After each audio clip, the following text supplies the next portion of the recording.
And ever since I started listening to you a couple of months ago, bro, I don't even need to hear the word depression. I don't even care about that because that's not anything that I identify with anymore. Nice. I'm 100% cured. I'm 100% better because I've been listening to the Jesse Lee Peterson show. And I can't even begin to tell you how much I appreciate you. And I just can't even, begin to tell you how much I really appreciate the things that you're doing for young men. Young men need to hear this, and young men need to know this message that you're delivering because it's important. It's vital to their lives, Jesse. I just wanted to let you know that, man. That's amazing. I mean, you made my day, man. When I hear one soul has returned to the Father, it's like 1,000. It's better than silver and gold. So God bless you, man. We have a counseling service, and I have to admit, thanks to God, it is the best counseling service on this side of heaven. I counsel with men and women, families, individuals around the world. Most people are unhappy, they're miserable, they have rough lives, they're depressed, suicidal, young and old, of all races. I understand, I know why, and I do understand it. Because exactly what's happening in me is happening with everybody outside of me, inside of them. And I've noticed that with those who really, really, really want to understand, they overcome it just like that, out of one counseling session. If you need counseling, you can go to rebuildingtheman.com or call 800-411-2663. 800-411-BOND. Best counseling service on this side of heaven.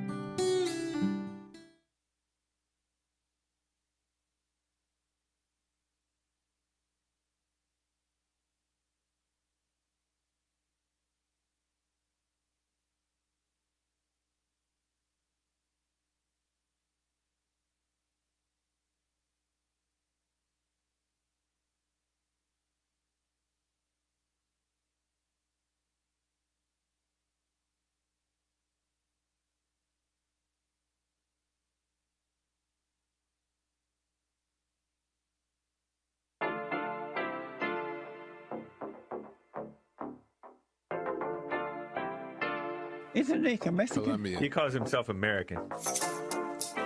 What is this? Anchor Baby. And in this corner, it's the American Anchor Baby. Daddy's home. That's an offensive term. People find that hurtful. You mean it's not politically correct? Excuse me. I'll use the word anchor baby. He's an anchor baby in Canada. Tell him we still rolling with Trump, too. Anchor baby, the whole thing sounds horrific. You're just making it sound like immigrants are these horrific, greedy people. Ustedes pueden aceptar mi negocio o aceptar las consecuencias. Plata o plomo. So you would be considered white, in my opinion. You the blackest one in this room, I think so. And what happened was his mama got pregnant on the other side of the border, and then a few hours before, just before it was time for him to pop out, she jumped across the border and let him fall on American soil. So he became the anchor baby. You don't call him the anchor baby for nothing. Amazing. We like this anchor baby, right?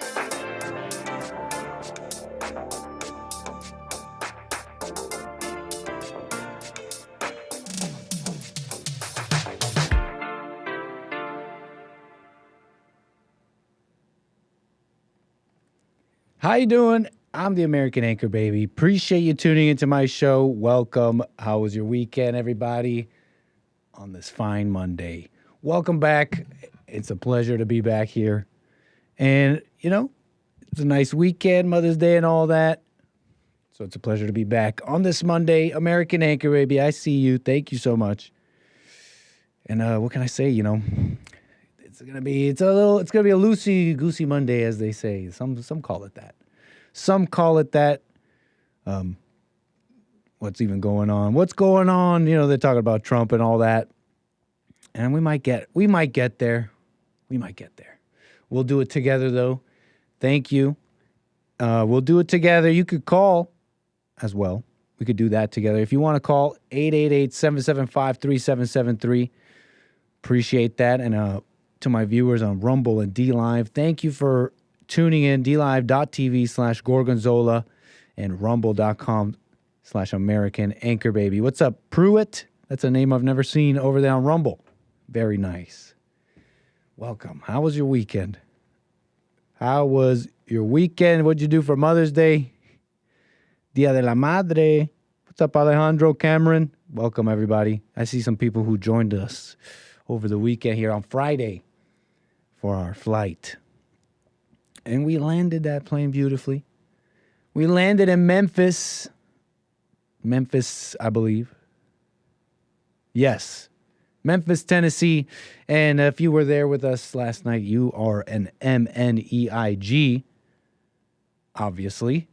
And if you weren't, it's okay. You can always catch it the upcoming Friday. We do it on Fridays. We take a flight. We do our thing.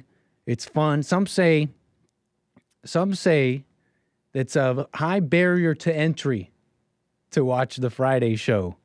It can be just the whirlwind that you might go through. The experience is a bit of a whirlwind. It may be confusing and concerning for some. But those who have worked through that pain seem to enjoy the flight, so thank you. They say it's only the 1% can watch Nick's Friday show. What's up, Kale? I believe we have the 1% with us. Yes. They say it's a whirlwind a little bit, but thank you. A whirlwind. Life was probably a whirlwind. I love segues. Life was probably chaotic, like a whirlwind, during what? Indigenous times. The times when the Indians, the First Nations, roamed the land, roamed America. They say they were so peaceful and earth-loving. They loved Mother Nature, but not quite actually. Not exactly. They had some diversity. They had a kind of diversity that's not allowed today. A diversity of thought and culture. Well, it's somewhat allowed, I guess, but some aren't allowed. Like, I don't know, the native culture of this country that made it the country that it is that makes you want to be here. Anyway, I'm just throwing that out there. They had some cultural diversity back then, you know. Some were hunters, some were fishers, some were maniacal sacrificial clans that thought renewal and rebirth came from blood, which is an interesting thing. I guess in some perspectives you could see it that way. But Satan loves perspective sometimes, doesn't he? But anyways, we're rambling. I'm talking about Apocalypto. I'm on that Apocalypto right now. Who's seen Apocalypto? What a movie. Mel Gibson. Anchor Baby's on that Apocalypto, okay? Maybe the Anchor Baby has a little bit of that Apocalypto in him. Okay? I'm working on it. It's they say, you know, some may have more drops than others. Some say that I might have a drop or two. There's an expression, actually, I learned. Maldición indígena. Or is it just, yeah, maldición. Not maldición. Anyways, indigenous malice. The expression comes from, I don't know, it's just an expression I heard some family members use. That when they see a fellow angry Latino, when they see a fellow Hispanic or Latino who may be acting in a certain way, in a particularly malicious way, they say, oh, he's got that indigenous malice in him. You know, it is a racial thing. It's not. They're saying that you got indigenous blood and that's why you're acting out. That's just how you are. Dang, Colombians. Dang. Anyways. You know, Apocalypto. Who's seen it? Mel Gibson. What a movie. Indigenous Malice is a good pro wrestler name. I gotta agree. Did I say the number, by the way? 888-775-3773. You know, it starts off, the movie starts off with these Mayan hunters, basically. And you get a little taste of their life, and it's the father and their tribe and their life, what it's like a little bit. Obviously, it's fiction, but They meet others who are fishers, but these others have a deep fear, and they're all beat up. And, you're left in this mystery. Like, what could have these indigenous people so scared? And then they're met with the warring tribe. Those people lived in the forest, and they knew the forest, lived off of it, etc. I hunt these lands, and my sons will hunt these lands after me, as the guy said. And as opposed to the people who lived in a place far away made from stone, as they described it. Of course, later they would be revealed. These people lived in these cities, the Mayas, where they actually had those big those like pillars. What do they call them? The step pyramids. What do you call them? These friggin' things. But not all deserty like this. Not all deserty like this, but more Machu Picchu. Less Hotep, more Machu Picchu. You know what I'm saying? Less Hotep, more. Let me see. Why don't I type in Maya? Mayan pyramid. Google. How do you Google? You type the thing that you want to see. Look, like these. You've seen them before. And so they go to the place of stone, and they are crazy there. They're sacrificing people. Because how it goes down is the hunters become hunted by the other people. I bet you they wish they were with a bear and not other Maya. Dang, I wish these were bears right now. These other people who look like us, they look like us, but they're taking us captive and killing us and taking the women. Brother wars. And these people, the hunters, get captured and painted blue and taken to the sacrifice place.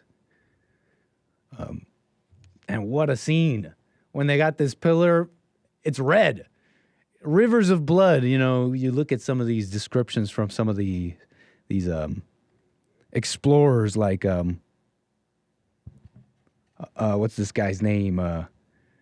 This guy, Diego de Landa, Spanish friar, documented Mayan practices, but, academia says he's just a racist today. So I don't know. I'm just telling you the history a little bit here as it's recorded. They say there were rivers of blood coming down these things. And in the scene, it's depicted like the sacrifice. And what's so interesting, it was a good movie. Whatever, it's a good movie.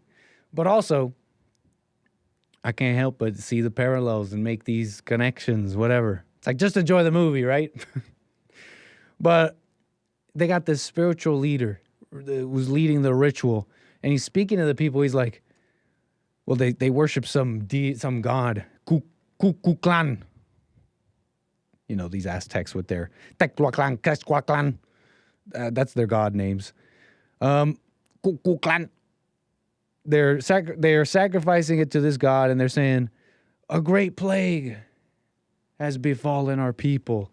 A plague is taking away our crops. A scourge affects us within, he goes on. This strife has made us weak. We've become empty. We are a rotting people. This Mayan man with a headdress says as he rips the heart of one of these captives, one of these other Mayas, I imagine, right? What do you call them? They're all Mayas? What the heck do you call them? We are strong, he says. We're people of destiny, he claims. Destined to be masters of time. Destined to be nearest to the gods. All while at this time, this whole crowd they're chanting, and this is the whole city has come out for this affair. Like, yes, you're right. We're in a time of lament. And then they chop the head off, and they're screaming like, yeah. And I totally get like Joker vibes. I look at these screaming Maya, and I'm like, these people, these civilized people out here on the street, these civilized people. I can't do Joker, but you make them feel fear or you make them feel anger, and they'll turn into Mayas. They want your head. They got malicia indígena.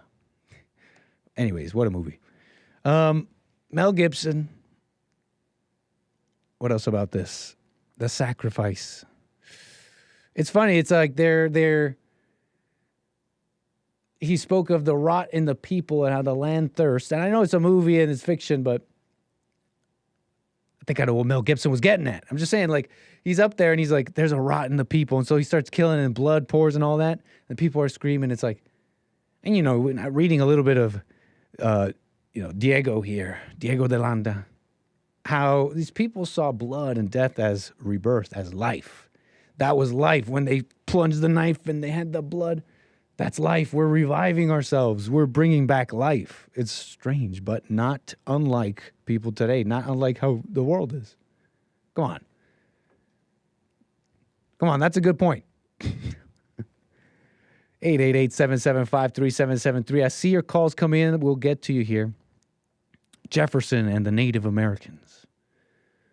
You know, he called them it says it in the where is it here? In the Declaration of Independence, Jefferson wrote about these indigenous people. They endeavored to bring on the inhabitants of our frontiers the merciless Indian savages whose warfare is an undistinguished destruction of all ages, sexes, and conditions. That they were merciless savages. And Monticello.org is informing us. Remember, staying informed here. Thank you, mass media, for doing that. Is telling us that this term, merciless savage, clearly demonstrates the prejudices common among mid-18th century. Imagine being like, imagine in the night having your children taken or something horrible, right? I'm now just making things up. And then someone turns around, and then you turn on and you're like, look at what these savages did. And that person tells you, really, man? Could you be a little less bigoted, man? Jefferson, you know, just what I found interesting. Apocalypto. Let's get to some calls here, you know, on this and this loosey-goosey Monday and my notes here as I continue this, shall we call it a hodgepodge? It's a hodgepodge of a show. It kind of fits. Check it out. Speaking of, and then we'll get to calls. Speaking of progress, you know, at the end of that movie, well, not at the end, near the end. By the way, if you didn't know by now, spoiler alert, I guess. But, you know, towards the end, he's running away and all that from the peeps. We'll leave it at that. And he comes to the shores of a beach, and on the horizon, he sees progress. It's like, dang. Obviously, he didn't know that then. But it's these, they look like English ships. I think they were English ships, right? Because they had the white, what's the red cross and the red cross, white banner? What's that mean? Who were those people? Maybe they were just Christians. That's the St. George's Cross. Oh, thank you, Wikipedia. It's from the late Middle Ages to depict a crusader. Okay, anyway, so these explorers show up on the shores and they're amazed. And speaking of progress, you know,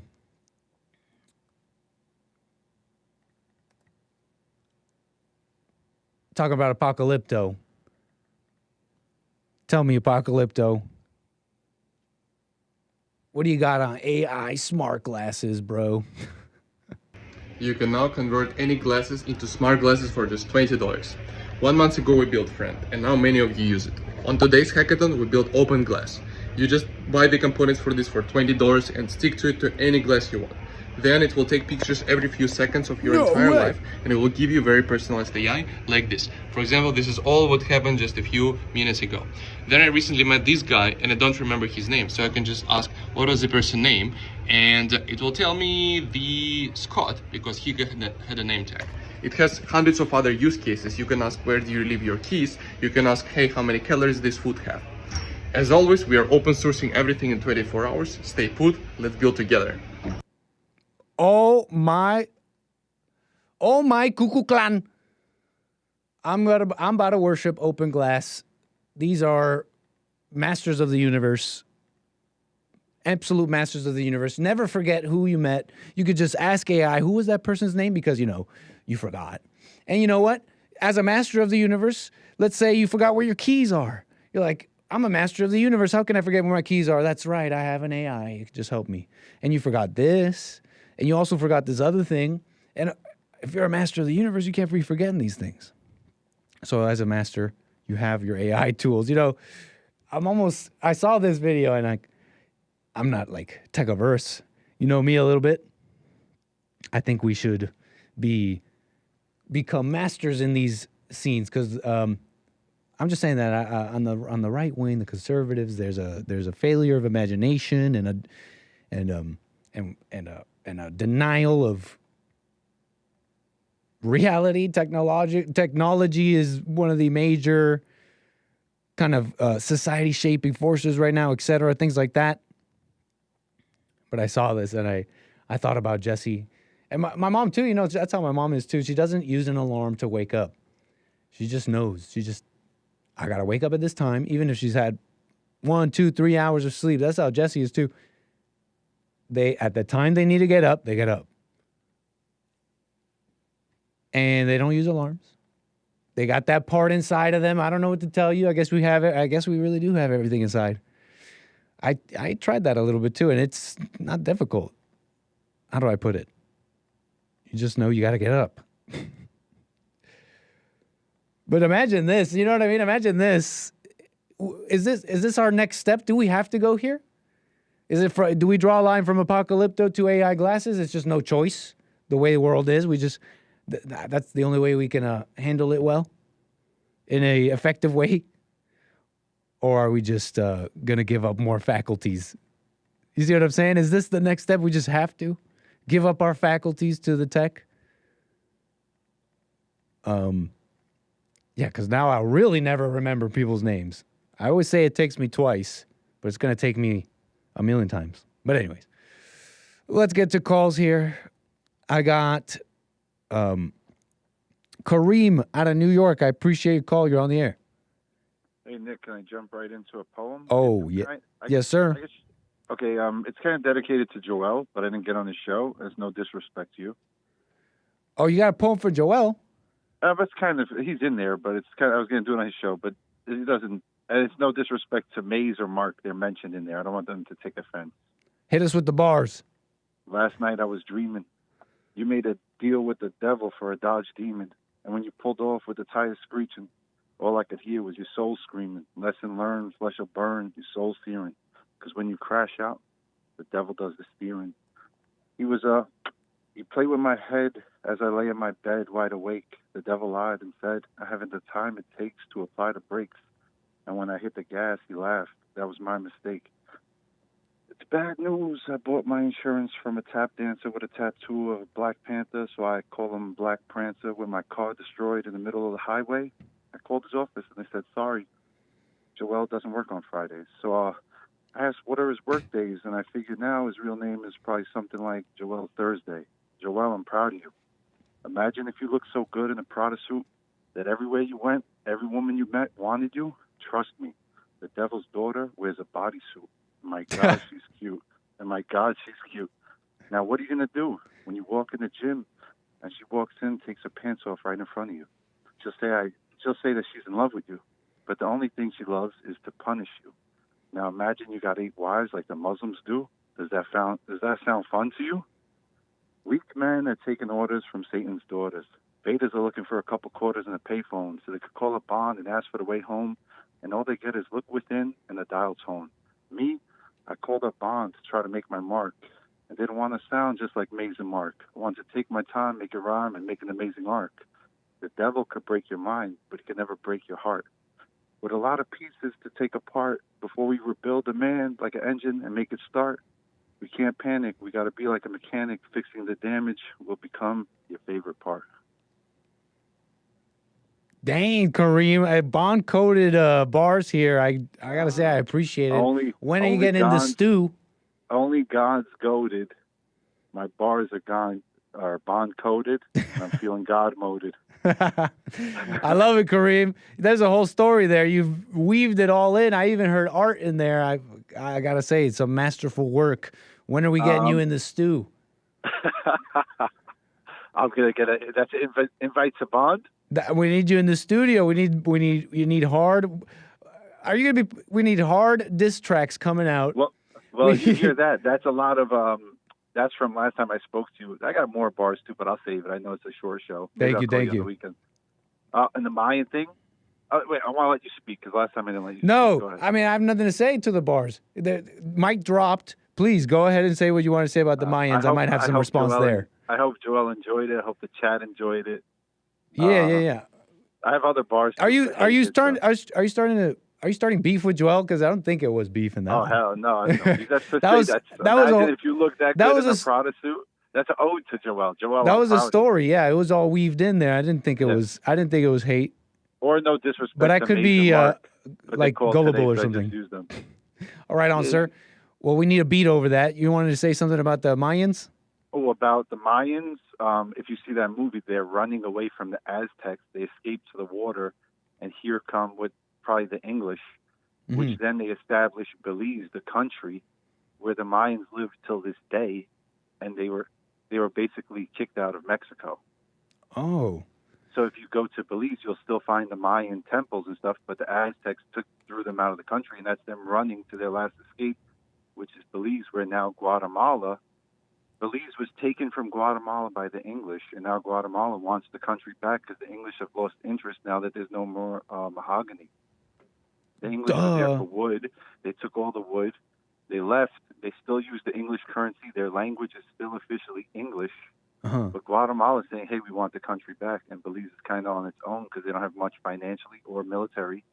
And they're like in a legal battle. They want the country back. And that was the Mayans' last basically resort. And they got lucky. When they run to the beach, there's no way to escape them. And those people came in, actually saved them.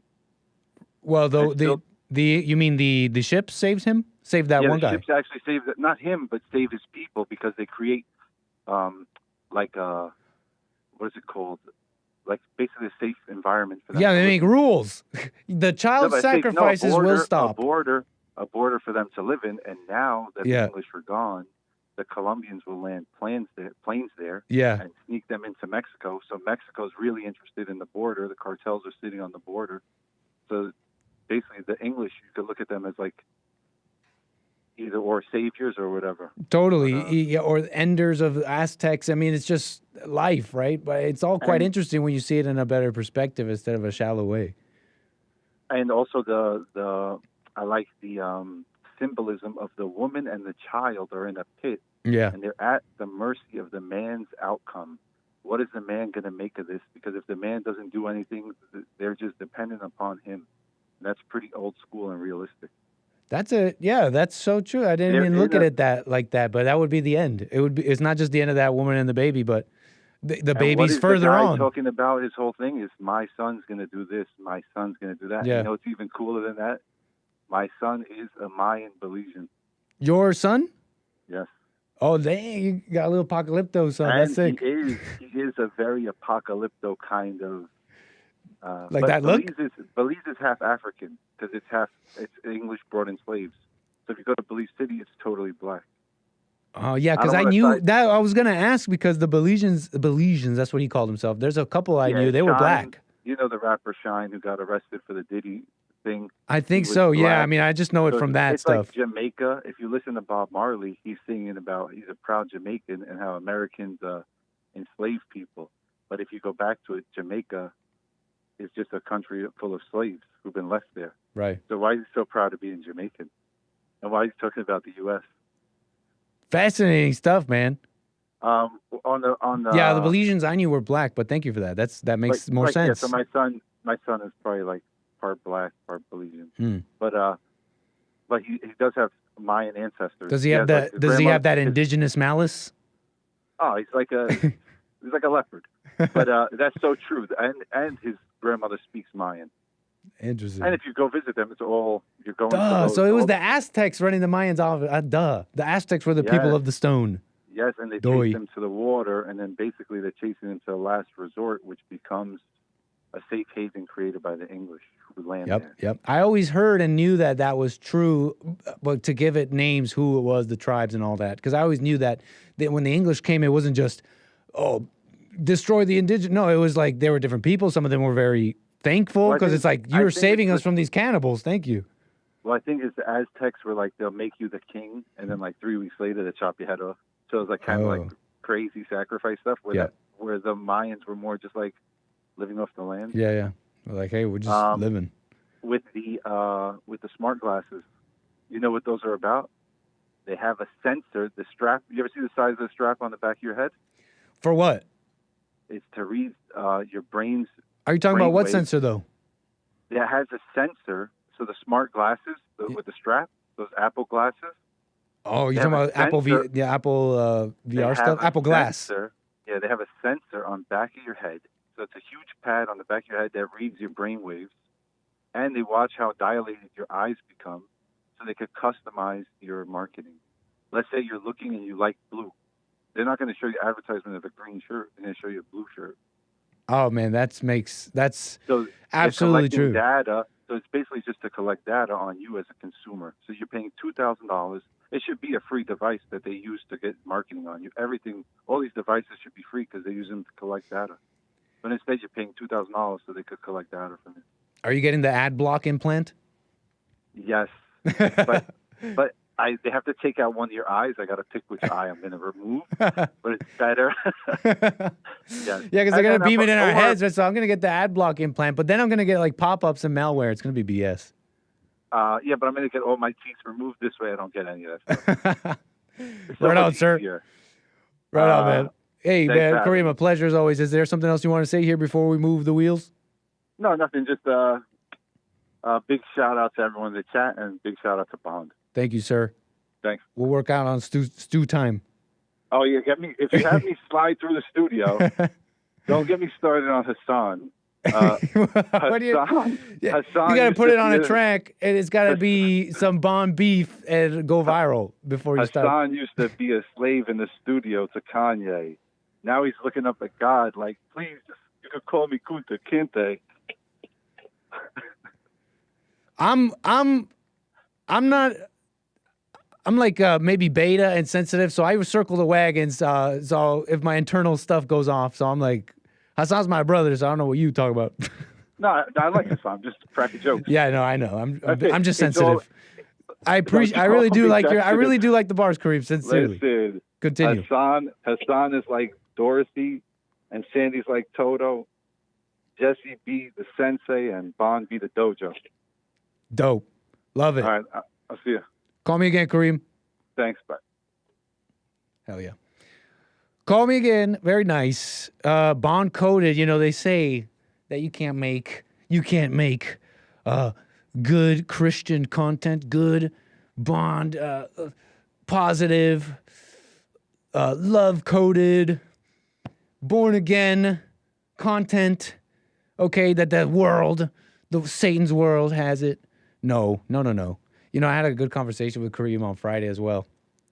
He was describing the process, the creative process. You know, he says the funny and the silly and the shocking and the obscene stuff comes to him so easily. But to work out something like, you know, we're calling it Bond coded. I don't know, call it whatever you want. But to work out the bars that he's working out, it takes him some mining, some work in a sense, some like working it out inside, etc. And it doesn't come as easily like the silly, obscene, and other stuff. Appreciate that. Okay, let's keep it going. I got another caller here and others coming in. 888-775-3773. I do have more things in today's hodgepodge of a show.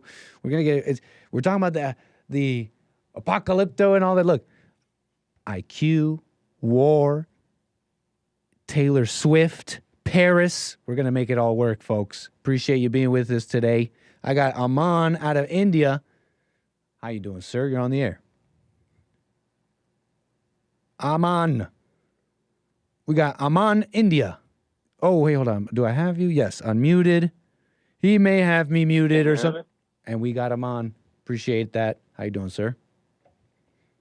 All is well, Nick. How are you? Pleasure. All is well. Thank you. Yeah, so I had like two questions.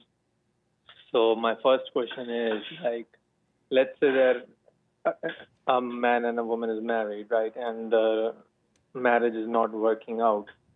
And they go and file a divorce and the woman is like, I want 50% of his stuff. So should the man fight back at all? Or if she wants his stuff? Should he be like, okay. yeah, like 50%, 60%. Should the Right. man fight back, or like should he let, like, okay, take it, take everything? I'm doing I'm like doing that sound that I'm doing something, when you like slap your two fingers together, like, ooh, this is a tough one. You know what I'm talking about? Describing this action in words is funny. You go like, and then you shake your hand so that your index finger slaps your second finger. You know what I'm talking about, right? Anyways, not important. Kind of. Do you fight? This is one of those things, man, honestly, that you have to be in the situation. You can't just be giving out cookie cutter, blah, blah, blah. Like, you know what I mean? Like broad stroke advice here, because you start telling, like, people will start blaming you, like it goes wrong. This is money and stuff we're talking about in people's lives. You got to be in that situation, man. And I'll say this, though. I don't know if, I bet you the vast majority of people don't even consider or leave that option open, that space. It hasn't even entered their mind, this possibility of not fighting. You know what I mean? That's something you could do in life. And I was just in this, while I was talking to you, I'm just thinking about marriage, but now I'm realizing what I really mean. Everything. You don't have to fight people, places, things. Anyways, you know what I mean? So in this topic, I would like to say that and open people's minds to that you could just not fight. Imagine the courts are against the man. It reminds me of this conversation reminds me of the so many calls that have called Jesse Lee Peterson about this, but it has to do with children. And not the finances, but if the woman wants to take the children, should you fight? And it's been an interesting thing to hear Jesse's advice on this. He advises certain men and a lot of people to just not fight. And if it's this difficult thing that you have to fight it out, duke it out in court, a court that hates you, you're going to spend all this money on a losing battle anyways.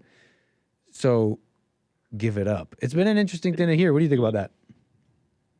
Yeah, like I heard Jesse too, but like he was talking about the kids. Don't fight for the kids. Like take the kids and like stuff like that. But I'm like, so like let's say that there are no kids in the marriage. Mm-hmm. But there's like the husband got his land from his father and blah, blah, blah. You know, like how stuff works. So should he fight back for the land, or should he fight back for what he earned? And stuff it's got to like be that? in the situation. You have to be in that situation. But I would like to, I can't comment further though, because think about it.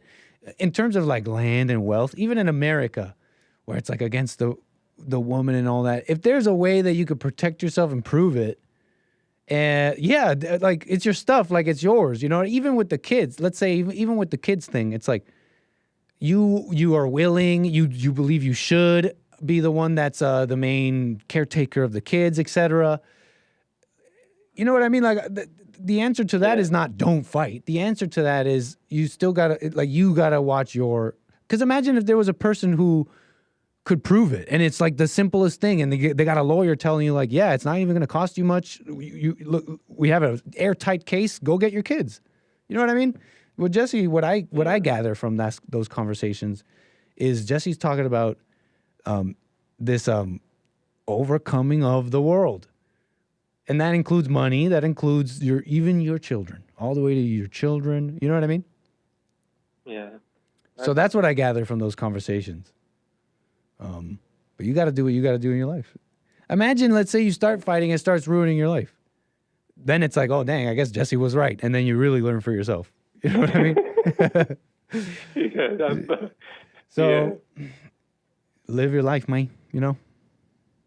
Yeah. So my second question was, you know, like I saw the show, The Chosen, and like stuff like that. And like Jesus came to earth, and he never like learned like how to fight or box or how to learn sword or spear. And I noticed that, and he always would like drop the weapon and just like stop doing, like don't react to stuff like that. Like if somebody's mocking you and stuff. Then I'm like, let's say that I noticed this, like let's say that somebody is learning how to fight and stuff like that. Then noticed that is that the person that is learning how to box and how to do karate or whatever all this crap is, it's almost like they believe in themselves, not in God to protect them. It's like, I have to protect it's like I have to protect myself, so I have to learn all this stuff instead of believing in God, because Jesus never like learned how to fight, and even I think all the sons of God before, like, you know. Let me put it like this. That like, yeah. Let's say like you're describing Jesus, right? And you're saying he Yeah. never learned to fight and all that. And Yeah. and you know, that may be true. I just don't know. But look, let's just kind of follow what you're saying here. And let's say this same Jesus is confronted with a violent situation and you put a sword in his hand.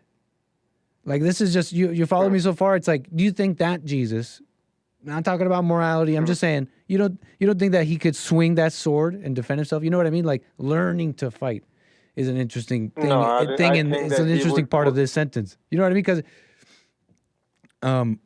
anyways, I'm sorry. I'm kind of moving away from what you're saying. You know, I'm kind of going off here. You're talking about the lack of faith that people who practice self-defense are showing. Yeah, like instead of believing in God, that God would protect them, they believe in themselves and learn how to box and how to do karate. Let's keep it simple. Let's keep it simple. Let's say some people don't like it when I do this, but I feel like this is tell me if you think this is crazy. I feel like God is a reasonable person. And now think about it for a second. Let's say you were to ask him, hey, God, could I defend myself and learn how to defend myself well? Like, would that be not showing you faith? Like, I feel like he'd say, it's a crazy world. I mean, you should defend yourself, and that's separate from you having faith. Whether you can be someone who learns to fight really well and puts all your faith in that, or you could be someone that learns to fight really well and has faith in God, you know? Anyways, I might be rambling and taking away from what you're saying here. Maybe you want to make it clear? Yeah, but none of the sons of God I have heard like say like, "Oh, I know how to fight," or like there's none example that shows. Even Jesse, I don't think he learned how to fight or box, like, right? But I'd see him like in the moment, like step up to it. You'd be like, okay, I gotta swing this hand and punch you in the face. Away and stuff. Yeah. Like, but he never like learned how to do it. Like, oh, I want to. You don't know that? Learn how do you know that? How do you know that? Because there are no examples, and it seems that way. I don't know. But you don't know. You don't know if Jesse's been doing Krav Maga you don't know. So kind of the same with Jesus, if you think about it. Maybe he was doing Nah. Jesus never looked like he was doing it. I know for a fact. There are no he put his life like out open to everybody to see how he says and how he behaves and how he acts. So I'm pretty sure Jesus never learned to fight in that manner. Well, you know what? Not to be ignorant to what you're describing here, I think you're describing something in the realm of reality, that there are people who put their faith in their own abilities, etc. I think we've gotten everything we can from that. Sorry, go ahead. I'm like asking like if I'm wrong, or I could be very well wrong. I just want to know, because I just realized this like you're not putting like, like it's, you put God first, but you're not putting God first, and I could be wrong. That's why I asked. Think about it. But let me put it like this: how would you know that this person who's practicing those things? How would you really know if that person is putting God first or not? It really is. It's an internal thing, and there may be signs and all that, but you know what I mean. It's like, the expertise in the expertise in a physical thing is separate from your faith in God. They're just different things. So is it like, am I wrong or right, or what is it? I think you're wrong. Okay. Yeah. Yeah. Okay. Wait, about what? What was the question?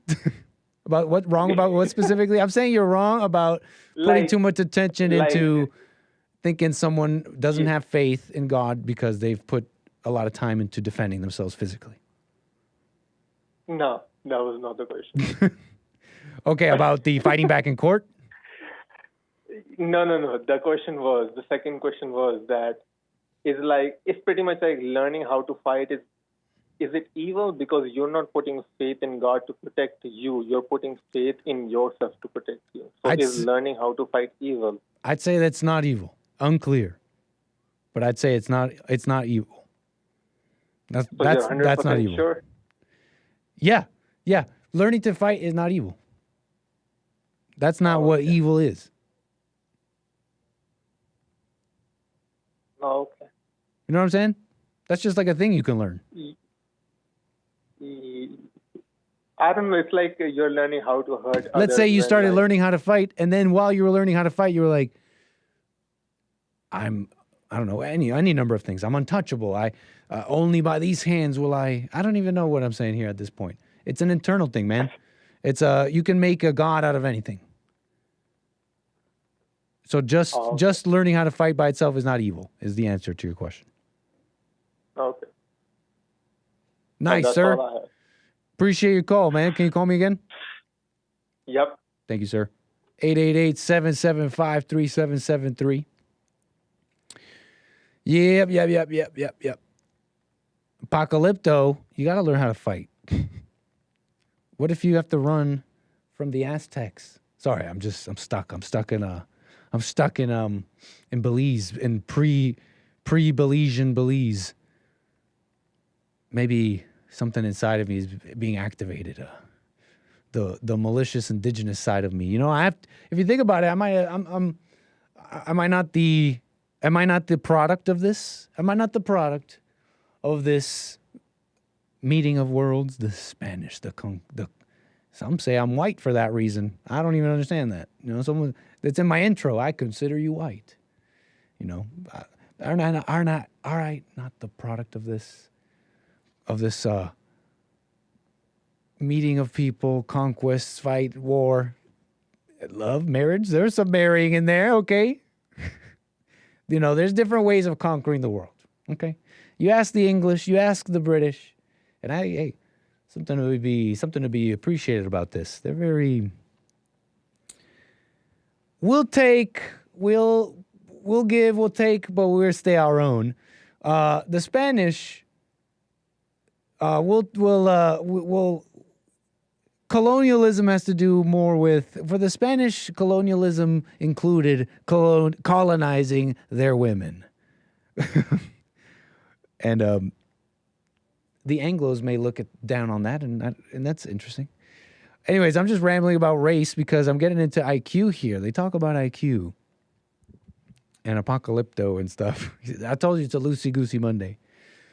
But the racism is a thing that people care about deeply still in a strange way. What I mean is they're angry about the wrong things.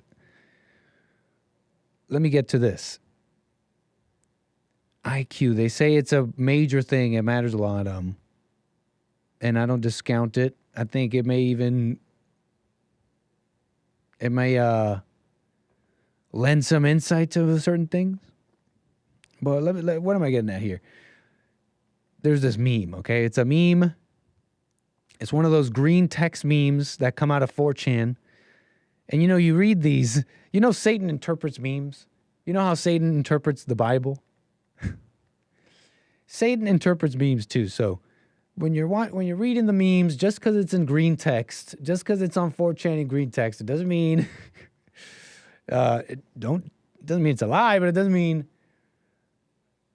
it's all true. Like Satan interprets memes, okay? And someone on I guess 4chan is talking about their family member who works with inmates and about IQ research. And you know, this topic is I'm getting into this because I'm also want to kind of get into this racism a little bit and censorship and how how barbaric people are becoming, okay?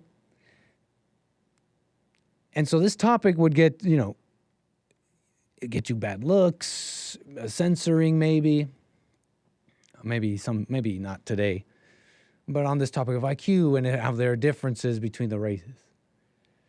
And this person here is describing this person is describing what a family member of theirs experienced while researching prisoners, okay?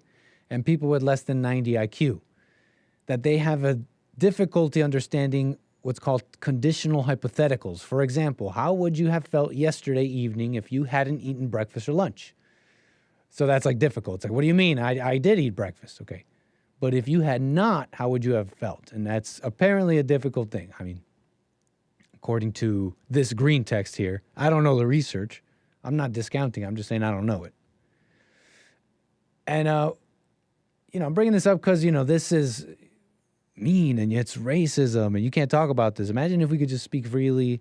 I think about Mark's call today on the Hake Report. It's crazy. We can't do that.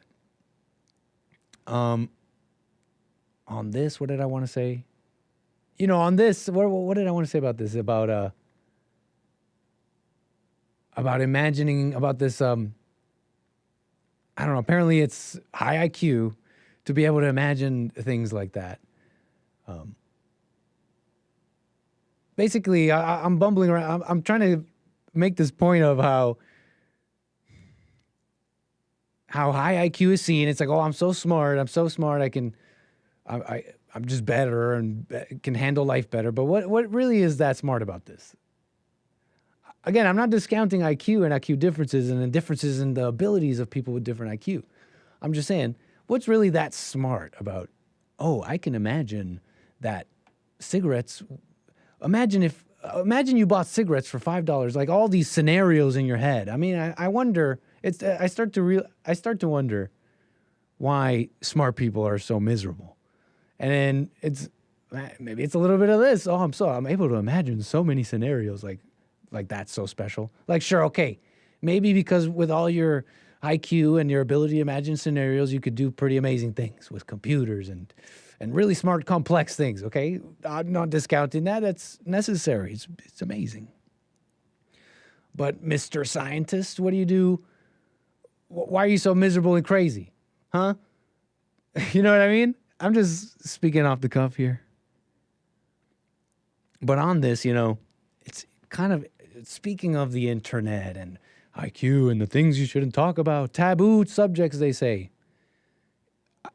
I came across these somewhat interesting kind of crossroads on the internet here. I'm surfing X. I'm surfing Twitter.com. Elon Musk's snazzy free speech platform. And I come across, I end up in the Swifties section. I end up in the Swiftie Twitter. And they're talking, and it's the Swifties, Taylor Swift's fans, and the Swifties' enemies, and that's their conversation. And I come across a thread by someone named Gabriel. Gabriel on Twitter is calling Swifties a ish people.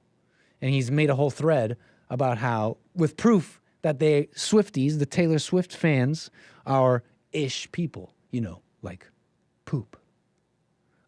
Gabriel starts off this thread with a post from before. And it basically it says, it's a picture of a Taylor Swift concert and with a caption reading, "Not one drop of melanin in this crowd." Basically, no black people, no people of color. That's what this person is complaining about. No drop of melanin. So that's, automatically bad. Assumption of malice. Assumption of colonial malice. And so from that post, this person put together a thread supposedly proving the racism in these Swifties. And I'm just like, racist Swifties, whatever. Okay, it's just normies and it's just crap. Nobody's really, they all think the same. There's no diversity of culture and thought. But wait, hold up. These are Swifties?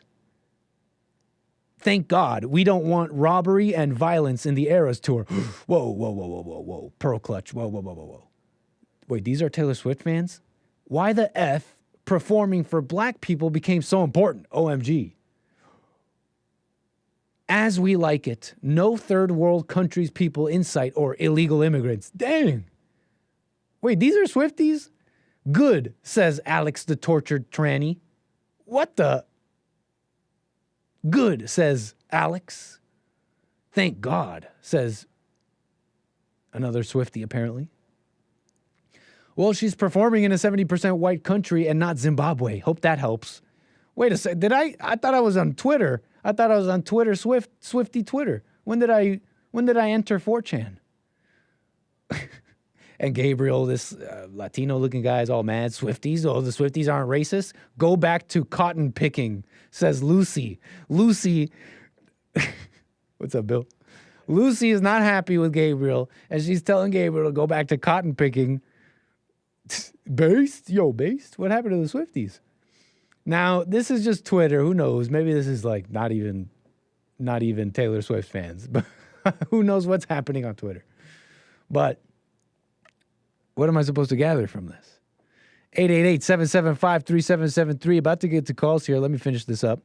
So I noticed the Swifties, and they're not quite speaking with the same language I used to hear everybody speak with, right? Racism is bad. Don't hate. Love is love.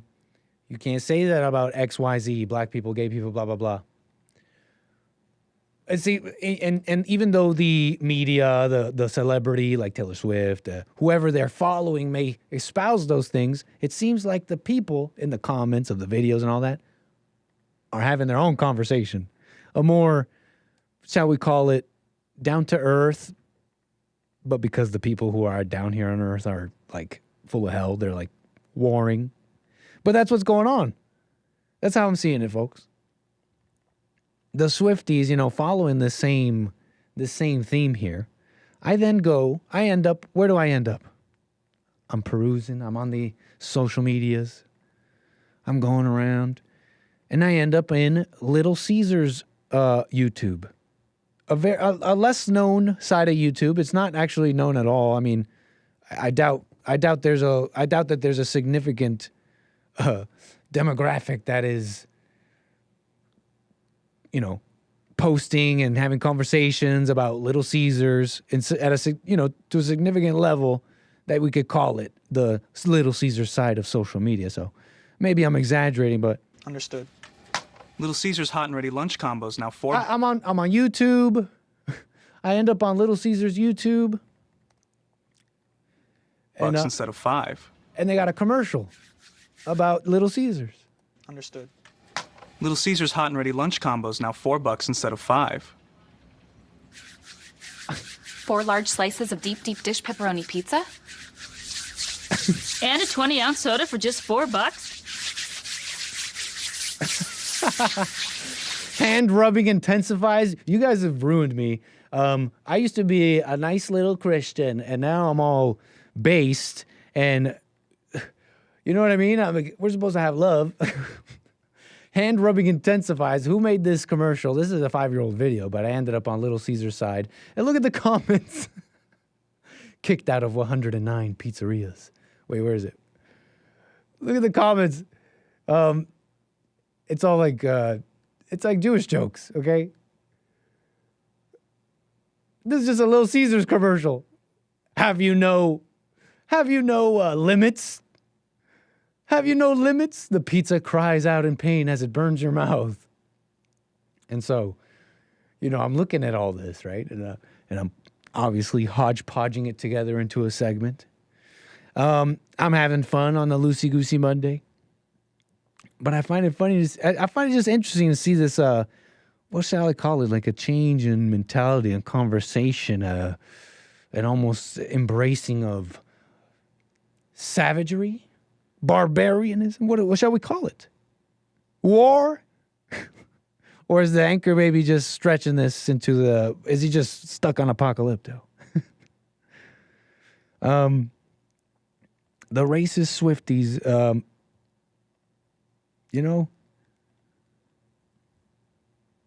it's just a fascinating thing to watch.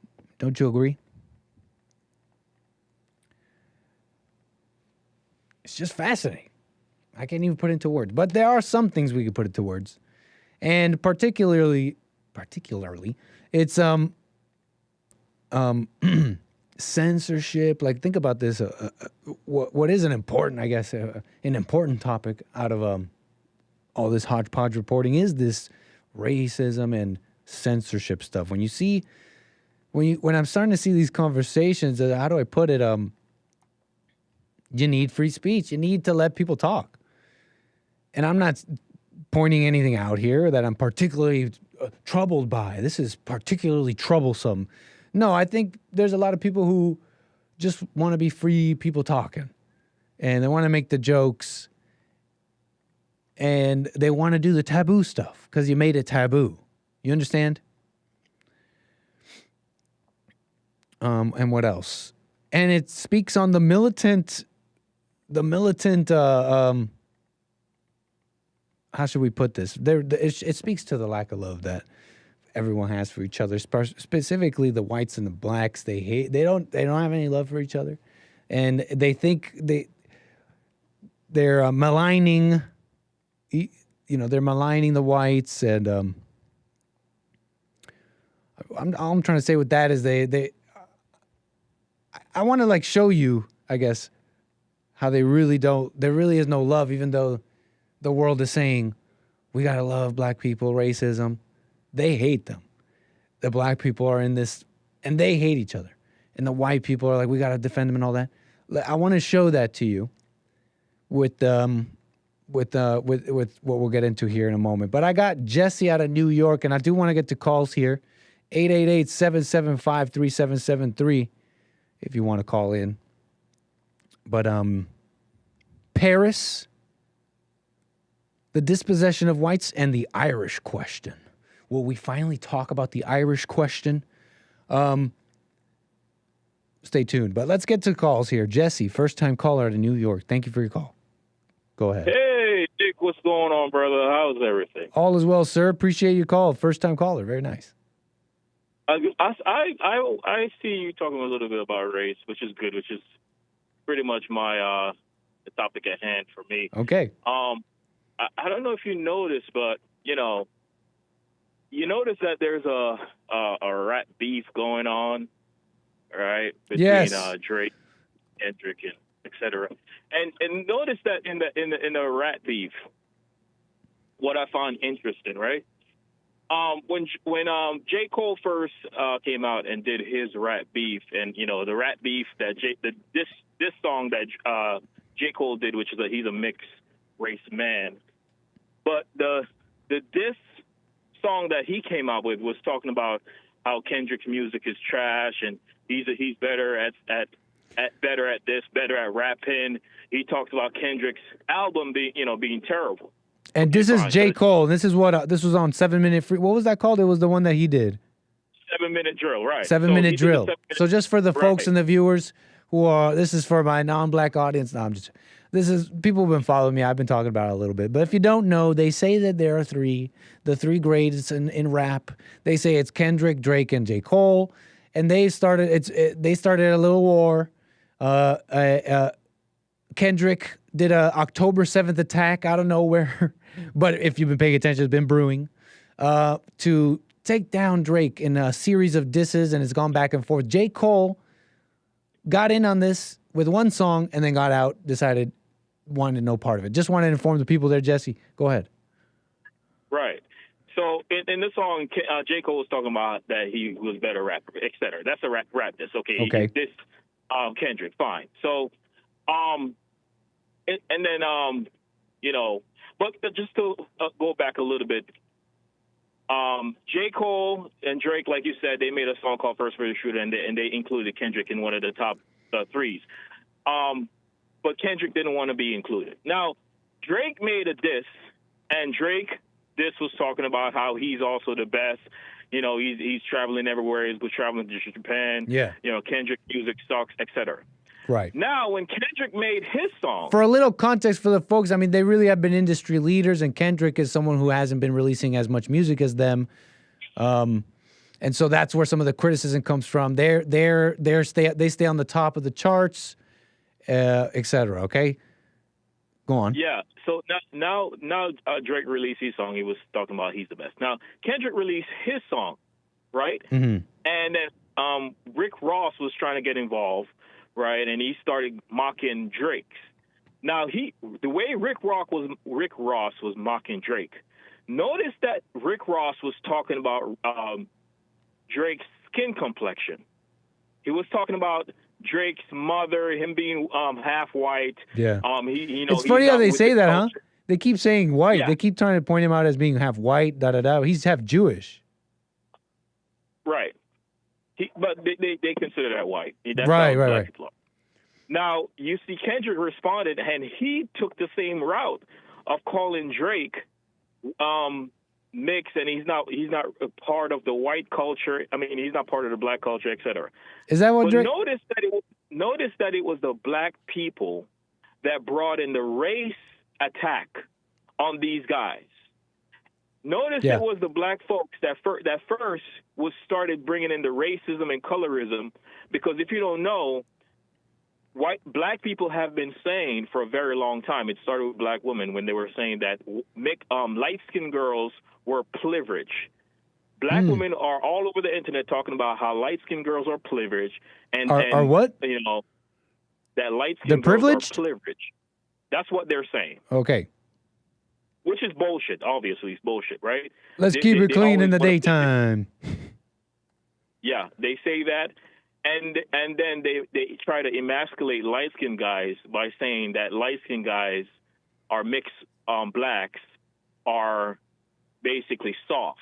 So the men try to emasculate the light-skinned guys because they don't want the girls to go for the light-skinned guys, right? Especially because black men have been saying a very long time, especially the darker they are, the more they want the light-skinned girls. They want the snow bunnies, what they call white girls, right? Right. So they want those girls, so they don't want the girls to go for the light-skinned guys. So they try to emasculate the light-skinned guy's image, and, you can see in the media what they're doing to Drake, how the black community is calling Drake all kinds of... he can't say the N-word. He's not allowed to say the N-word. He's a colonizer. But what's the hypocrite part of it all is that Kendrick, even though he's mocking Drake for being light-skinned, for being mixed light-skinned, Kendrick's wife is also pretty much mixed. She's whiter than Drake. That was one of the criticisms from Drake. Right. She's whiter than Drake, but he's mocked, and he also have light-skinned sons. Now here's the funny part. This is what I'm going to say before I hang up.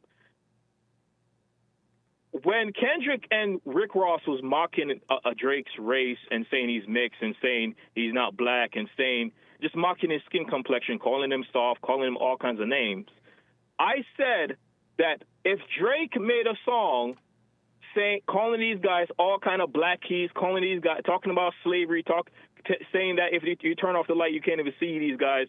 If Drake did that, watch how the black community is going to start saying, oh, Drake is racist. Yeah. Drake is racist. So Drake made a song called Family Matters. And in the song, he said... This is the Drake Beef Explained, folks. Nice. This is the timeline. Okay, Family Matters. Yes, Family Matters. Drake made a song and said, Kendrick Lamar is rapping like he's trying to free the slaves. Yeah. Which is what he does. You are activists. It's just make-believe. You the black messiah wifing up a mixed queen. Right, exactly. So now on Twitter, black people started calling Drake all kinds of racist, all kinds of this. Wow. So wait a minute, black folks. So you're saying it's okay for you guys to mock other people's skin complexion, call them all kinds of saying they're soft, they're this, they're the skin, all kinds of names. Right? But when someone returned the same thing that you guys were doing, all of a sudden it's a problem. And this is the hypocrisy. Thank you. The hypocrisy. Thank you. Yeah, I've been trying to say it. Thank you. Go ahead. Keep going. Yeah, this is the hypocrisy in the black community, because now they're telling Drake that because when Obama, they use mixed light-skinned guys, right? And when they don't want them no more, they throw them away. Like, for example, Colin Kaepernick, right?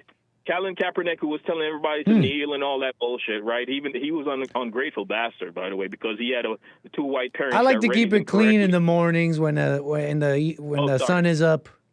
Thank you, sir. Right. Go ahead. Sorry, brother.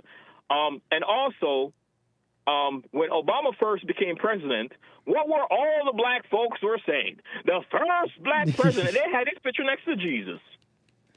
Yeah. They had his picture next to Jesus.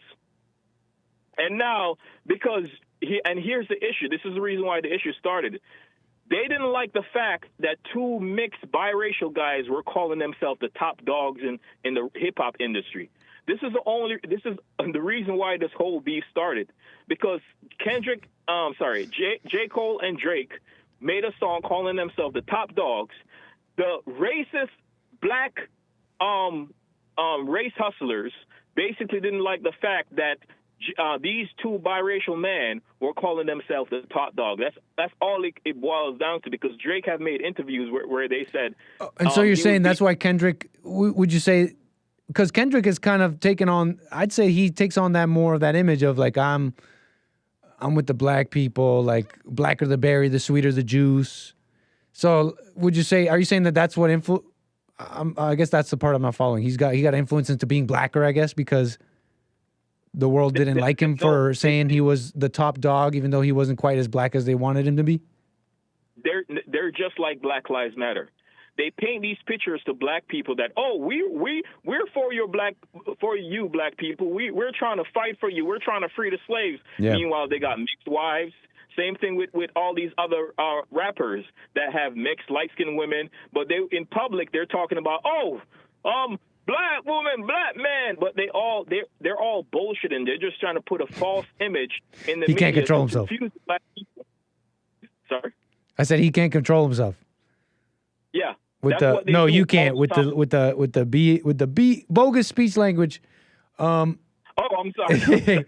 Jesse, you know what? I appreciate this too, because it's kind of like what I was saying.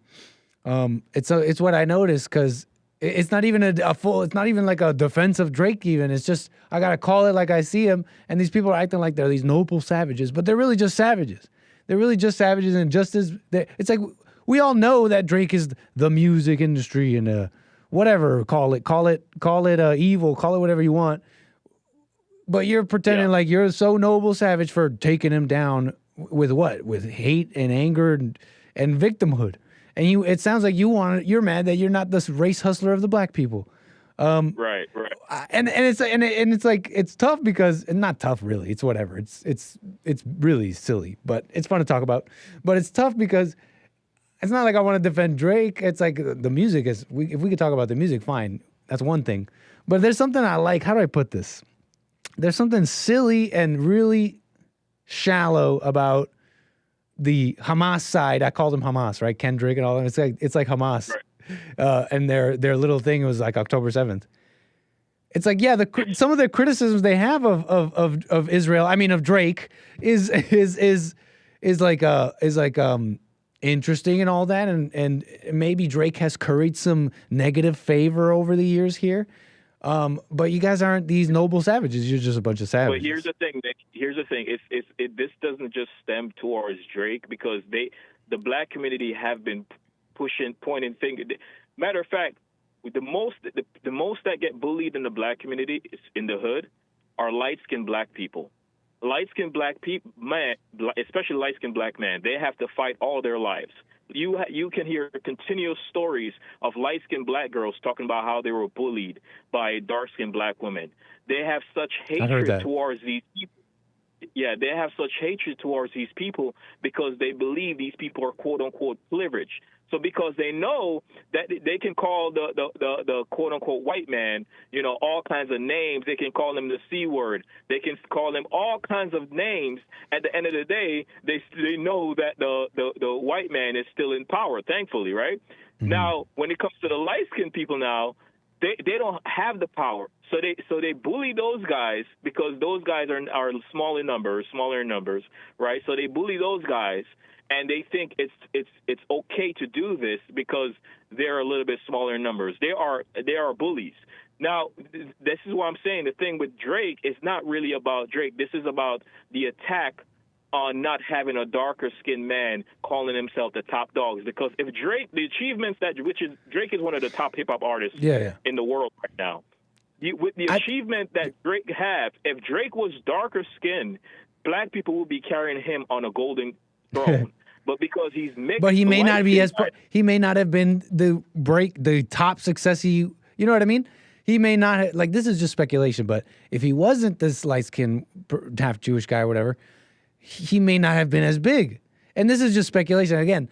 But what I mean is, like, look at Drake. I almost see him as like, it's like if I could personify the zeitgeist, the prevailing culture, and make him a lab scientist, and he in a test tube made someone, he would make Drake. You know what I mean? He would make, if the music industry was personified into a person, they would create Drake in the lab. You know what I mean? He's got the blackness enough to capture that, light enough to be, what's that? Sex appeal, the sex appeal thing. He's like the gangster. He's like the thug. I got this from Joelle, but it's such a good description. He's like I'll shoot you. My fingernails are painted, but that's also my trigger finger type vibe. You know what I mean? Yeah, it's a painted nail, but I'll shoot you with it. And that's like. But Nick, go ahead. The I'm off thing one. is that I hear that about Drake. He has influence being because he's Jewish, but people don't understand. No, Drake's I'm not saying history. that. I'm not saying that. I'm just saying that he's. I'm not saying that he's connected through Jewry or whatever in the music industry. Let me be clear. I'm just saying that he's like the perfect. He's light enough for people, black enough for people, for the mass appeal is what I mean. The sex appeal thing, the feminine kind of thing, lover boy thing. It's like if I was the music industry and I wanted to create the perfect avatar of the music industry, I would create Drake in a test tube.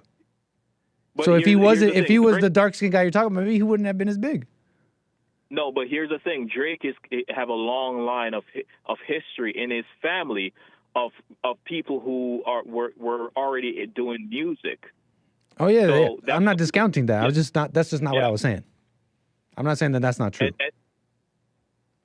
Okay, and not only that, the thing with Drake is that Drake it took him very long time to get popular in the hip hop industry because a lot of promoters and so forth that he was going to, a lot of them did not want to accept him because on the mere fact that he was mixed light skinned, and they were arguing that there was a great chance that the black community or the hip-hop industry would not accept him. Drake talked about this in an interview, and this is what we're seeing right now, right? Drake talked about that he actually, the funny part about it, if you're a white guy, if you're a mixed light-skinned guy or a light-skinned guy in general, when it comes to hip-hop industry, they have to work harder because the idea of being a hip hop guy was always kind of associated with, you got to be look like 50 Cent. Totally. You got to look like, you know what I mean, Young Thug and so forth. So it really adds to what you're saying, man. It speaks to this this animus, can we call it? It speaks to that, it's in the hearts of black people. It's hate, it's evil, and I'm glad you're speaking on that. Last comment before I go, brother. Thank you for taking my call. No, I appreciate it. This is the idea that black people are putting out there, that it's okay for them to be racist, colorist, and just straight evil towards other people's skin complexion. But when it comes to them, we need to give them the benefit of doubt. We need to be more softer. We need to hold our tongue if we want to say certain words. And my question to a lot of black people, why do people owe you these things? What makes you so special that you're able to mock other people's race, mock other people's skin complexion, mock who somebody is, but when it comes to them talking about you, all of a sudden they're supposed to hold their tongue. And I'm just saying, people don't owe you that. What makes you so special that people need to basically pacify you and don't tell you the truth? So true, man. How can that be love? That's all. It really is not. Thank you, man. Hey, appreciate your call, man, and the insight on that. Nice commentary on the beef. Call me again, Jesse. All right, bye. Take care. 888-775-3773. I think we can mic drop that one. And make a verse for the Swifties. Look, I just said mic drop too, but we're going to mic drop it. We're going to mic drop it. And we're going to move on to this. Speaking of no love and black people and white people, Let me pull this up. There's this video going around. It's kind of going viral right now. It's out of Paris, Paris, France. And Paris. No, I'm saying it wrong in a funny way. Paris. They say it's not Paris anymore. I think Trump even said he wouldn't go there. And this video is going viral because it's a black man in the streets of Paris, apparently.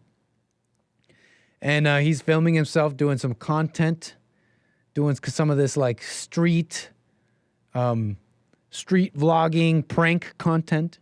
And he's just going up to random people and just taking the drinks right out of their hand, okay? Kind of an interesting, fascinating little case study and a little bit of human psychology, maybe even today's particular psychology of the prevailing culture. Stuff I made up. Look at this guy. Okay, shrugs, walks away, free drink. Thank you. Taking that out of your hand. No fights, no protesting. It's all been, this is the first guy he's done it to in the video. He protests a little bit, but ultimately relinquishes the drink. A drink I imagine he doesn't even drink. They're shocked, these two are shocked. Speaking in French. You speak English? No? No. Oui, oui. Yeah. And then he takes it off the other one. You know, he takes it off the first one who's shocked, even converses a little one, and the second one just kind of willingly gives it up with no fight. Bro, sorry. This guy's like, hell no. Those are my fries, man. Sorry. First guy to say no. She's happy. This was happy. She's like, I wasn't eating that anyways. Thank you. That one's just gleeful. I wasn't even eating that anyways. 𝒔𝒐𝒄𝒊𝒂𝒍, shared by 𝒔𝒐𝒄𝒊𝒂𝒍 on Twitter. You know, because we're kind of talking about this, right? No? Maybe not specifically this. But the fear of people, they have no love. Let me, how do I put this? How do I put this out? I think you need to see this video as well to understand what I'm putting out, because people don't love each other, and they definitely don't love black people. And it's kind of crazy to think about it in a way here. How do I put this? It's just,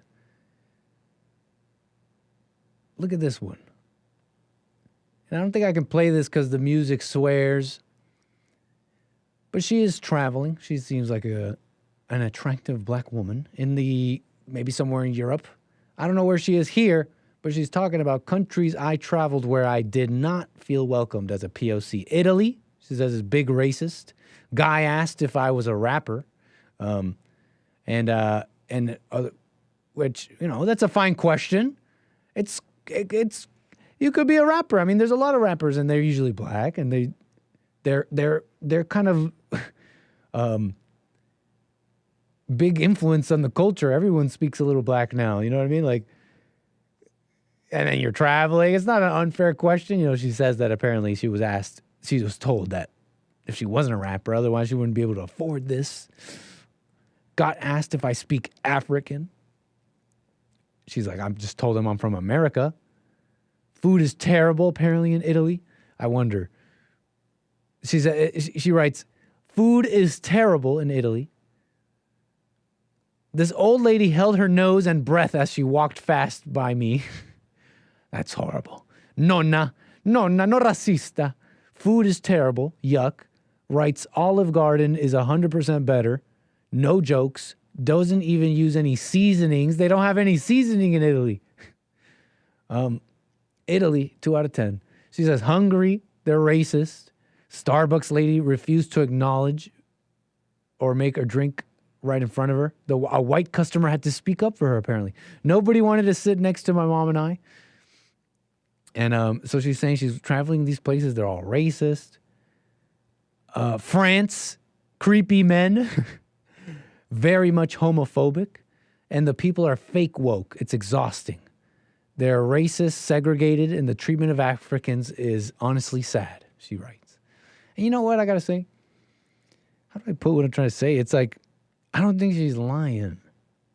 I bet you, because I know how people are, but I could be wrong, obviously, but I'm allowed to bet. I'm allowed to have an opinion here. I'm a free man talking. I bet you that there's exaggeration here. There's plenty added to it. But that she got attitude from people and that it's particularly felt simply because she was black. I wouldn't call it racist, but I'm trying to say that I don't think that's untrue. And you look at the video I showed you before, again, it's just videos, right? But we can use our eyes and our experiences. People don't seem too happy with black people, and they're not having a good time traveling around the world. It's how do I put this? I'm not saying they're wrong for having these assumptions, but the world is an evil place. And you can't go around with this, you have to love me, racism is bad thing, because it's actually breeding evil. It's breeding assumption, it's breeding judgment. It's breeding true judgment that breeds war. Do you understand what I'm trying to get at? Or am I being too exaggerated here? Am I showing a little too much of that passionate, indigenous passion? This is what leads to war. And I'm just being exaggerated maybe a little bit here. But that's what I see in the comments, in the videos, in the way people speak. They're more based, maybe. But they're also angry. And fitting the theme of censorship and all that. That's why we should be allowed to speak freely. That's why it's so evil what they're doing with all that. Calling whites racist and all that just to silence them. When some of them just want to stop the dispossession of the white race. Okay, anyways. What else did I want to say? Paris, France, stealing the drinks. Did I say that? Doesn't this show the fear of the public? Do you really want that from people, blacks? You don't want that from the world. I guess maybe you do. But you'd have to be an angry, hateful person to want the world to fear you. Or to enact on them what you feel was enacted on you. You know what I mean? What else on this? Paris, France. Then we'll get to calls here. 888-775-3773. I don't even think that guy taking the drinks was even like... He's actually just doing what a social media person does on a high level. Getting attention. And people let him. Do you see how I'm not discounting at all that was wrong, but how people let him adds to it, adds to the evil. Okay, that was one point I wanted to make. What else? Yeah, and to see blacks be hated like this, how do I put it? It's not about feeling bad. It's just, I'm just like, dang, is there anybody who wants to say the truth here? Tell them. I thought you loved these people. Tell them, tell them the truth, because now you're going around the world and they're treating you a certain way. And is the world really, are they really wrong for that? I know that one individual girl is not responsible for the actions of black people. But I like things that make us reflect a little bit. Okay, let's move on here. Let's get to Art out of Ohio. I appreciate your call. You're on the air. What's up with Nick? How you doing, sir? I just want to say shout out to Artie R for scoring another double-double. Let's go. Triple, what do you call them? Let's go. Double triple. Last week I got a triple-double where I talked to Hey, Joelle, and you. Yes, sir. The same day, and then just today, since you put me in the game, Coach, I got me a double. Put me in, Coach. Well, I appreciate your call, Put Art. me in, Coach. All right, first thing first. That liberal chick or whatnot that said it was racist. Where she said it was racist at? Yeah. Are you talking about? The one that you was just saying. She said she was out of Correct. Going around she was traveling in the world and saying that she was going to these areas that were racist. Now, if you noticed, all the places that I seen in the walkthrough, it was just the area was nice. It wasn't no trash. I ain't see no whole bunch of Negroes walking around with their pants below their kneecaps. I ain't see none of the whole bunch of these liberal whites running around with the rainbow hair colors in their head. I seen a nice little well-kept area, and I find that awfully funny. I mean, I feel like that the black chick is she's not used to a normal environment. Now, if Joe Biden was out there with his get 'em daddy shorts on, with a snow cone in his hand, talking about, yes, girl, fuck it up, girl. Keep it clean. F it up. Yeah, got you. Thank you. F it up, girl. Yeah. Oh no. Hey, she'd have been right at home. No.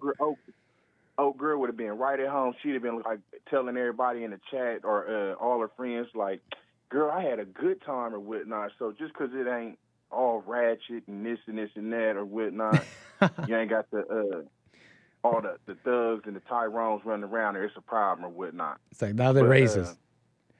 Yeah, now I'm here. like I'm here said, jumping on the table dancing, and they're looking at me with these racist looks. It's crazy. Yeah. When they probably just looking at you thinking what I'm thinking, why the hell are you running around here with all these colors, different colors in your hair? You look like a cartoon character. That's more than likely probably, you know what I mean? Yeah. Probably Scary. Yeah. Now, I don't know how they talk over there in wherever country she was at, or do they, like in America, we use as a respect thing, we talk to females, we say, yes, ma'am. When we talk to dudes, we say, yes, sir, no, sir, thank you, excuse me. I don't know if they do that over there, but they could probably be looking at you funny or giving you bad service because you don't got no manners.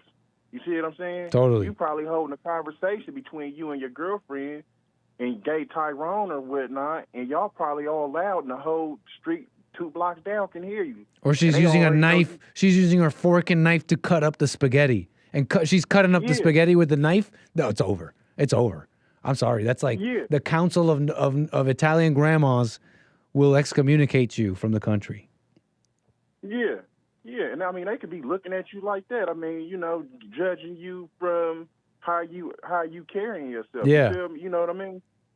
And I agree with what you saying. I think a lot of it's over exaggerated because it ain't what she's normally used to seeing or whatnot. I agree. I personally think the same. It's just I played that video. I guess I could put it in a clearer way. I guess when I saw that video, it brought out all the mama out of me. It brought out the mama out of me because I'm looking at this girl going around the world, and although I think she's exaggerating, blah blah blah, and I don't think it's racism or that kind of a racial hatred. It's just this is how people are with patterns and I don't think that's necessarily evil on its head. But I see her traveling the world, getting treated like that, and I don't think she's lying about some of that. And I think about how blacks are treated, and it brought out the mama in me. And maybe I'm wrong for that, but it's just like, dang, I'm looking at blacks, and I'm like, you go around the world, they tell you should be loved, and there should be no racism. And you're like, nice, that's true. Racism is bad, and then you go out into the world, and then the world treats you like that.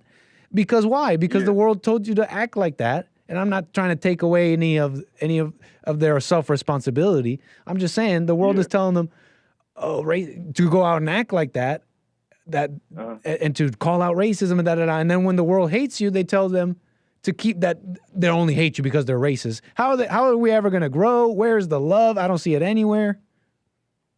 Well, what I'm getting from what you sound like you saying to me, it sounds like you saying that they learned all this, calling everything racist over here in America, and how the liberals in America with this Democratic Party don't push this narrative. Now you taking it over to these other countries and trying to use the same tactics over in the other country, and it ain't that.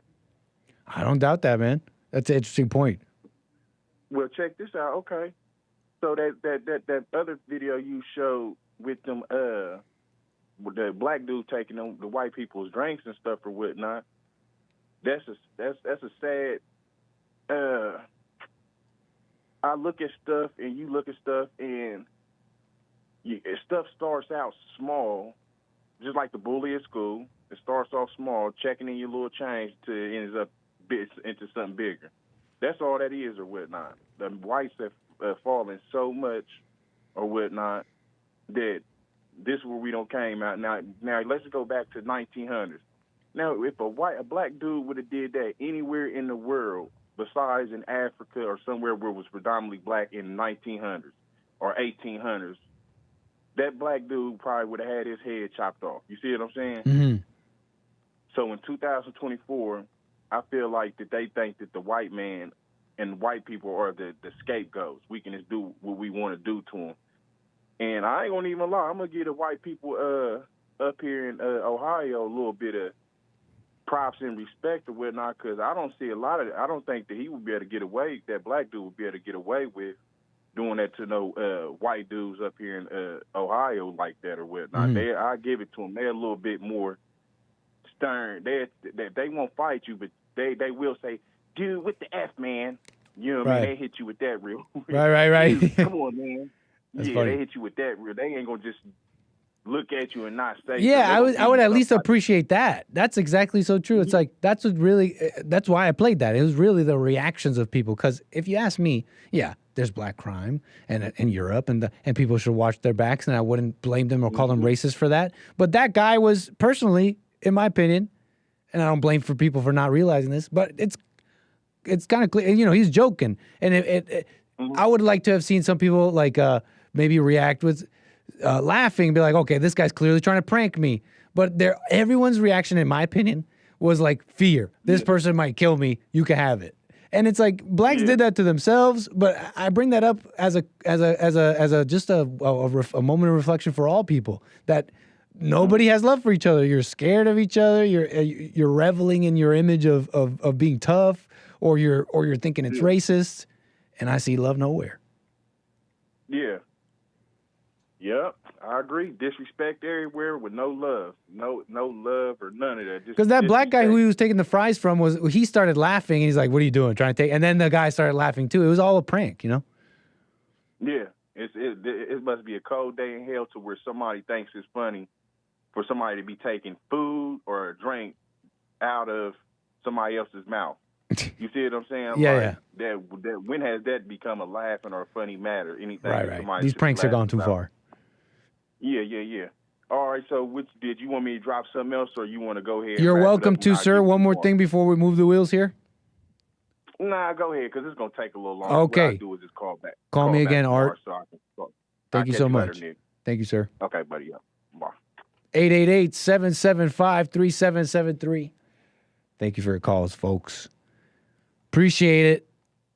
Okay, let's see here real quick. Thank you, DJ T2020. What's up, Old Saucy? What's up, Carper? What's up, Hake Report? Supporting me there. Rock on. How you doing, folks? How you doing, GG Cash? Thank you. Okay, let's see what else here.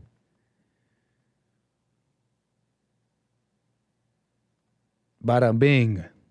I think I wanted to bring up the Irish Q. What did I even want to say about this? Loosey Goosey Monday. The Irish question. Where did I put this? I was listening to the Hake Report, okay? What were they saying? He was talking about Irish people and how they're Catholic.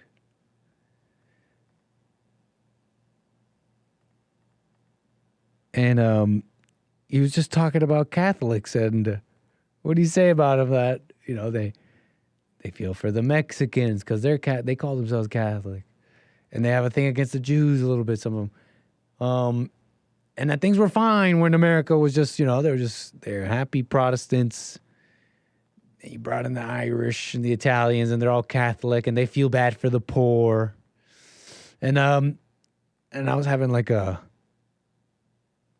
What do you call it? Have you seen those edits Have you seen those like galaxy brain edits where someone's mind is blown and they like wake up and they have the like synthwave music in the background? That was like me. That was the anchor baby for a second. It was just funny, man. It was at that same time I was reading this thing. Joel Berry, who's this guy? Is this the Breitbart guy? Managing editor of the Babylon Bee. Okay. He's a best-selling author and a managing editor at the Babylon Bee. Joelle? I bet you it's Joel. Joel Berry on the Irish question. The Irish, he says, the Irish want you to think that the Jews run everything to distract you from the fact that they run everything. Are you noticing yet? And then he shares the JPEGs. He shares the .jpegs with all the info. You know, you've seen the JPEGs. You know, if you see conspiratorial information on a .jpeg, on a low-quality JPEG like this, you know you're getting some Hyperborea. I don't even know what I'm saying. Next level. Look, this is called the Hibernian conspiracy. Look, this is look the list of U.S. presidents with Irish blood. Okay, this is something else. It's just the proof. Are you asking the questions, huh, Anon? Are you asking the right questions? The Hibernian conspiracy. I don't even know how to say that. Hibernian conspiracy? What's a Hibernian? Hibernian? 𝒔𝒐𝒄𝒊𝒂𝒍𝒔. It's something Celtic. Enough of your Celtic insolence. Most watched cable news hosts, huh? Explain this one. This is from May 2020. Sean Hannity, Irish. Tucker Carlson, Irish. Laura Ingraham, Irish. Brett Baer, Rachel Maddow, Martha McCallum, Lawrence O'Donnell, Neil Cavuto. Look at this. Look at their audiences. 4 million, 3 million. Irish. Occupied media. Irish occupied, mainstream media.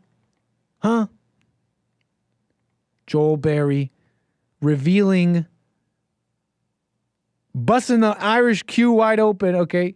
Where else? What else? Look. We got a little Grabbler Irish guy. Okay, no, stop that. We don't need that. We got a little Irish Grabbler. He's got his puppet strings coming out of his hands, controlling the fat, lazy Americans who say Jews are controlling the world. The potato famine was the saddest moment in history. I am a proud Irish American. The Irish are good people. Northern Ireland is Irish. The Brits are massacring them. Dumb. What do the Irish call the? What's the goy word for the Americans that the Irish use? They have to have one, right? The Irish. What else? The Irish are good people. Stupid Americans. Stupid, dumb Americans being controlled by the Irish here. What else? Last one here. The list of Irish U.S. presidents. I mean, it's all there. You could Google it. I don't know what to tell you. Irish people control things. I'm just laughing it up. I think it's a funny little thing. You know, I wonder though, Joel Berry, just calling it as I sees them. I wonder if you'd get banned and censored and etc. for talking about the Irish conspiracy. But I agree, Joel Berry. Once you see it, you can't unsee it. They're cracking me up in these comments. It's funny stuff. But you know, on this Irish question for a second here, Catholicism. Isn't that an interesting thing to think about a little bit?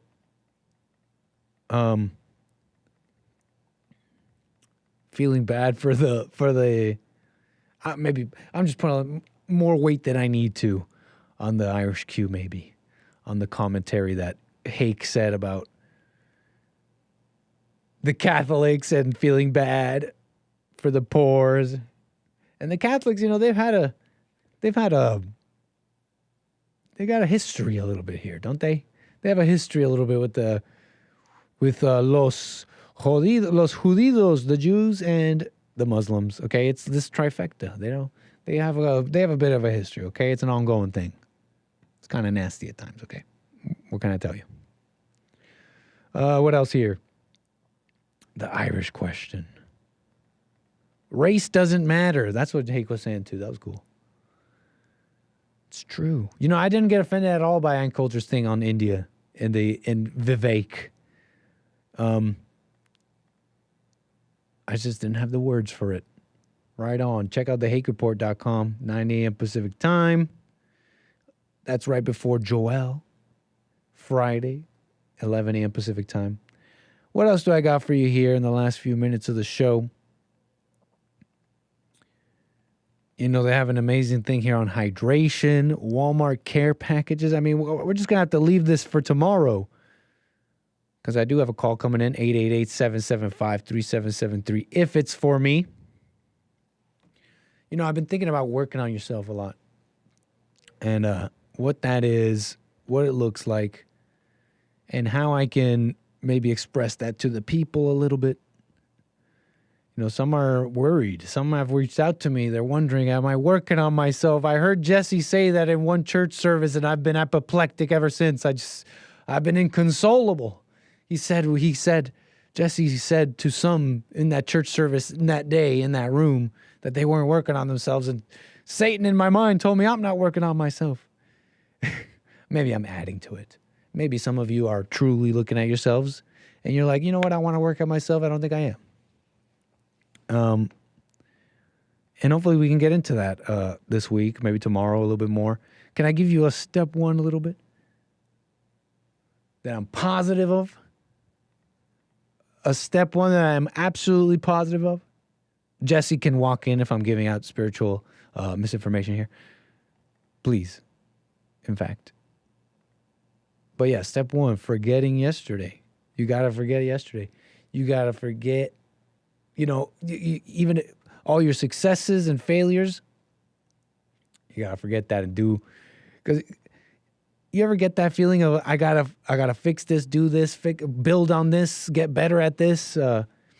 Yesterday was this way, so I got to make today better. If I don't do this, today will be like yesterday. Worse than yesterday.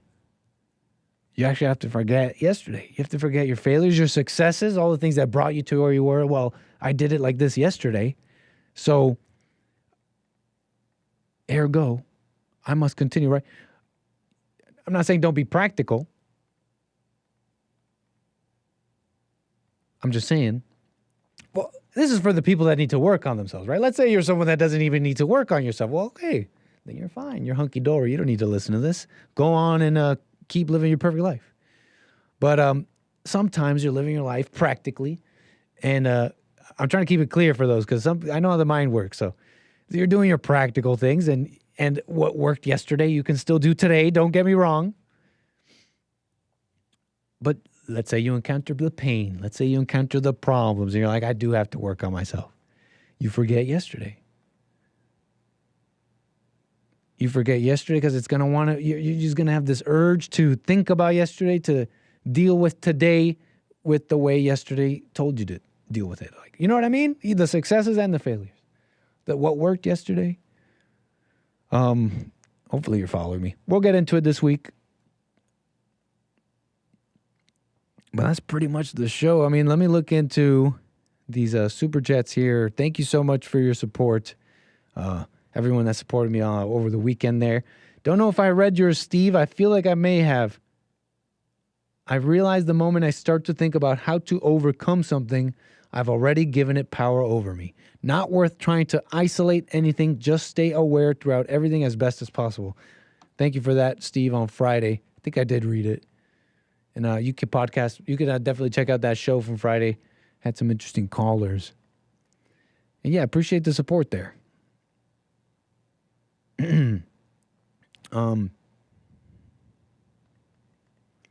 Beautiful. Let's see here.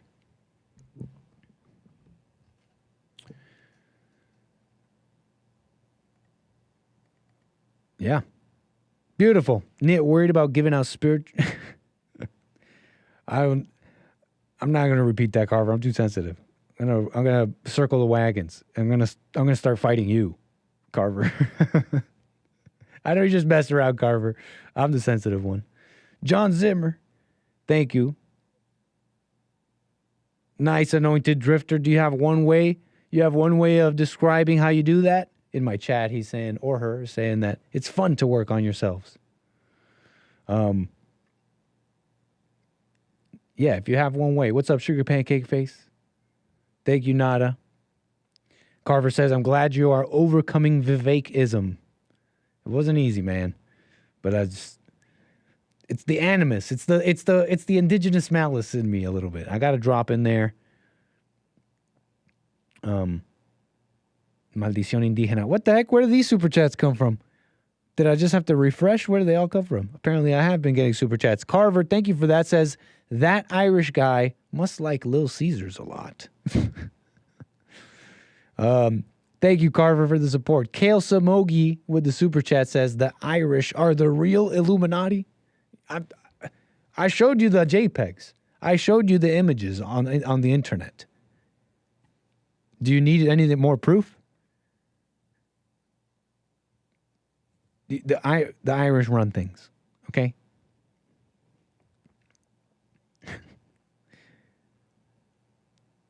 Thanks, Court. Appreciate you being there. And holding it down with the wrenches. Thanks, folks. Great. Now we got to worry about the Irish. I'm telling you, man. Enough of your Celtic insolence. There was someone I was reading about. Who was it? It was a president at the time. An American president at the time. And it was World War I. And he was talking to an Irish Democrat out of Tammany Hall. Tammany Hall, which was I gather some political organization, a caucus of sorts. I don't know. But they are Irish, and they were based in New York. It's an American thing. They're Irish, and they influence politics, okay? And in this letter from this Tammany Hall Irish Democrat to the American president at the time, he was urging him that we must separate ourselves from the British, basically. Like, we just got to go away from them. We got to be independent. F the Queen. Like, we don't want to be getting into wars with them. We got to just be independent, something like that. And this president, I forget his name, did not like that. And in fact, in his response, branded his letter a particular form of Celtic insolence. And that he considered his thinking particularly Irish, is how he described it. So, I mean, I'm just telling you things that people said. People had anger back then. I just found it funny. And maybe I could find out who it was and tell you tomorrow. That's the show, folks. Hope you enjoyed it. That's American Anchor, baby. I'll be back tomorrow for more at noon Pacific time. Don't miss it. Thank you for those who tune in. Joelle will be back at 11 a.m. Pacific time. Hake will be back at 9 a.m. And we'll be doing Country Western Tuesday with Jesse Lee Peterson in the morning, bright and early. Appreciate it, folks. Take care. That's it from me. See you tomorrow. Bye.